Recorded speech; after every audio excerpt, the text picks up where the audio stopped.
This is a NASA estimate of how much it costs to produce antimatter. So looking at all the costs of the accelerator, everything combined together, to do enough for a 1 megaton antimatter bomb, if such a thing it would be even possible, on the order of 25 grams, like we mentioned, will cost about, based on the NASA estimate, $1.5 quadrillion. By the way, NASA wasn't talking about a bomb. It's just me adding. NASA was talking about the estimate, the cost of 62 to 63 trillion dollars per gram of antihydrogen, actually, is what they're referring to. So compared, I was looking at estimates, the current best estimates, how much it takes to produce a 1 megaton nuclear warhead. Everything combined is about $10 to $50 million in the United States.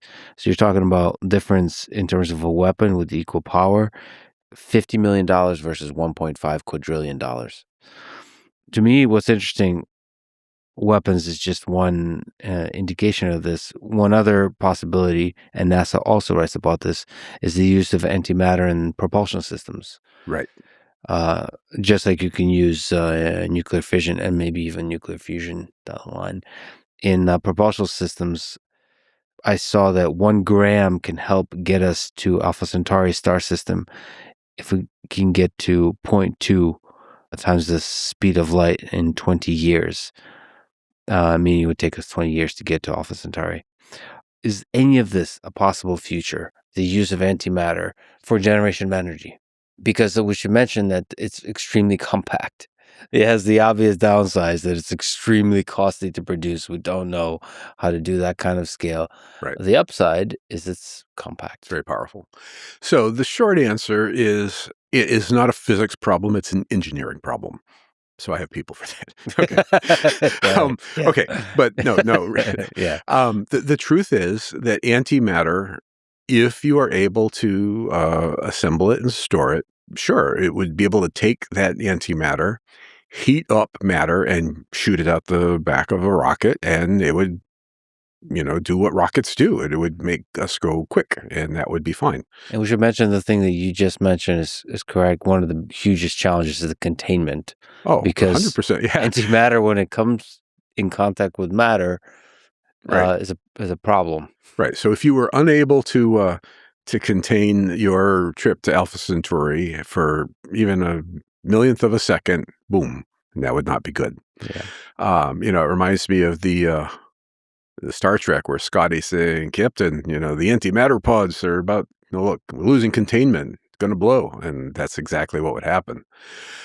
So the short answer is yes, antimatter, as in principle, we could make and use as a source of energy, but there are probably far less expensive sources of energy. It depends on what you need to do. The Voyager probes are still chugging along with plutonium. Now they're running out of energy at this point, but we could, presumably do a somewhat better job if we needed to.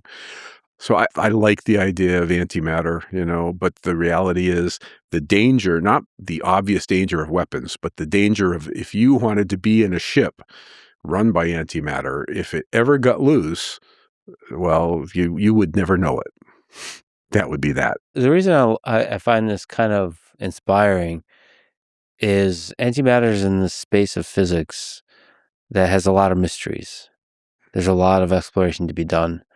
And so this kind of connection to energy means that if we have a bunch of breakthroughs on the antimatter side, that might lead to a better propulsion system, better energy generation systems. In principle. There's some combination of engineering here, but there's some combination of understanding the fundamental physics. I mean, we know how to do this. We know you take energy, you make antimatter. You have to contain it, you have to store it, you have to do all the hard things. But I would be shocked if there was some new addition to the theory that made antimatter production easier. Interesting. So we know how to produce antimatter with accelerators. You're saying there's not breakthroughs in physics that could lead to different mechanisms for the generation of antimatter. You have to concentrate energy. That's it. If there's another way to concentrate energy, that would work too. And our best knowledge of how to concentrate energy is the accelerator. And remember, we're talking concentrating it into volumes the size of a proton. I mean, if you concentrate it to the size of your thumb, well, then, it's really the density that matters, the local density. And so when you smash two protons together, all of that's occurring in a tiny, tiny volume. So it's the local density of energy that matters. If you had a lot of energy in a thimble or something, Mhm. it's probably not dense enough. It Yeah. really has to be in close proximity for that to happen. And then when it does, it's okay. So if there's another way, we know how to do it to make that density thing with accelerators. If someone has a bright idea on how to make highly dense energy, then yeah, making antimatter is a piece of cake. But that's the crux: Yeah. concentrated energy. Yeah, and how to do so in a cost efficient manner, not trillions of dollars. Well, yeah.